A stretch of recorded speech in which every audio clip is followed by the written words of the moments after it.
All right, today we're diving into something pretty special, pilgrimage. It's this ancient spiritual practice that for centuries has been all about finding a deeper connection with God, simply by taking a journey. So how does that actually work? Let's get into it. Think about a trip you've taken. We've all had one that kind of changes you, right? But what happens when a journey is intentionally designed for spiritual transformation? Well, that's the very core of a pilgrimage, and it's exactly what we're going to unpack. Okay, so what's the big difference between a pilgrimage and, say, a fun vacation? I mean, they're both trips. It really boils down to one single powerful thing: intention. A pilgrimage is a journey with a sacred purpose. This definition really hits the nail on the head. See, a pilgrimage isn't about escaping your life, it's actually about seeking something deeper within it. It's an intentional journey that uses the act of travel itself as a way to connect more deeply with God. And this whole idea of a spiritual journey, it's not new at all. In fact, it's woven right into the very fabric of the Bible. It's a foundational theme of the Christian faith, right from its earliest moments. When you start looking at the Bible this way, you see this amazing progression. It kicks off in Genesis, with Abraham being called to a new land. Then it continues with the epic journey of the Israelites in Exodus. Fast forward to the New Testament, and you can see Jesus' whole ministry as a kind of pilgrimage, a model that the Apostle Paul then takes all across the Mediterranean.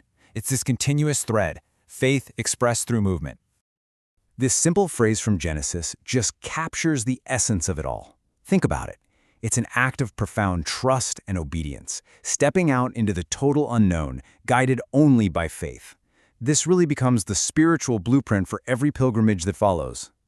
So, after the biblical era, the practice of pilgrimage didn't just fade away.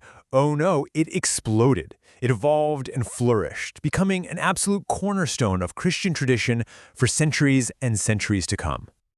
And these historical journeys took so many different forms. You had these solemn processions carrying sacred icons in the Orthodox tradition. You had deeply personal meditative walks like the Via Dolorosa in Jerusalem. And then you had these massive cross-country treks like the St. James Pilgrimage in Spain to honor holy relics. Each one offered a unique way to physically live out your faith. And just to give you a sense of the scale and how long this has been going on, get this. The St. James Pilgrimage, also known as the Camino de Santiago, has been a spiritual beacon since the 11th century. This isn't some trend, it's a deeply ingrained spiritual practice that has endured for a millennium. Just amazing. So you might be wondering, how does an ancient tradition like this even survive in our fast-paced 21st century world? Well, the answer is pretty simple. It adapts. The modern pilgrimage can look very, very different from its historical counterpart. And while those traditional walking routes are actually more popular than ever, the very definition has expanded. Today, a pilgrimage might be a solo journey of self-discovery, a structured group retreat, or even a spiritual connection you forge with an online community. And here's something that might sound a little counterintuitive. Technology is playing a huge role in this evolution. Instead of being a distraction, it can actually be a powerful tool, kind of like a sacred map for the modern pilgrim.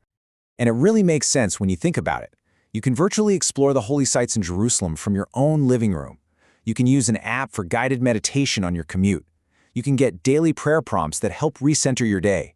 This incredible accessibility just opens the door to the pilgrimage experience for anyone, anywhere. So, whether the journey is physical or virtual, the most important travel really happens on the inside. This brings up the crucial question: why does this work? What's actually happening internally that makes a pilgrimage so transformative?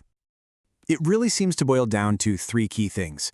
First, a new environment forces you to engage your senses and just pay attention differently. Second, you're intentionally detaching from all the daily noise and distractions, which creates real space for focus. And finally, when you share the journey, you build this powerful sense of community and shared purpose. All of this leads to the ultimate goals of a pilgrimage: discernment and connection. So how does the simple act of a journey help us hear that quiet inner voice and feel a stronger, more personal connection to God? So first, let's talk discernment, which is really just about finding clarity. A new environment naturally makes you look inward and reevaluate your priorities.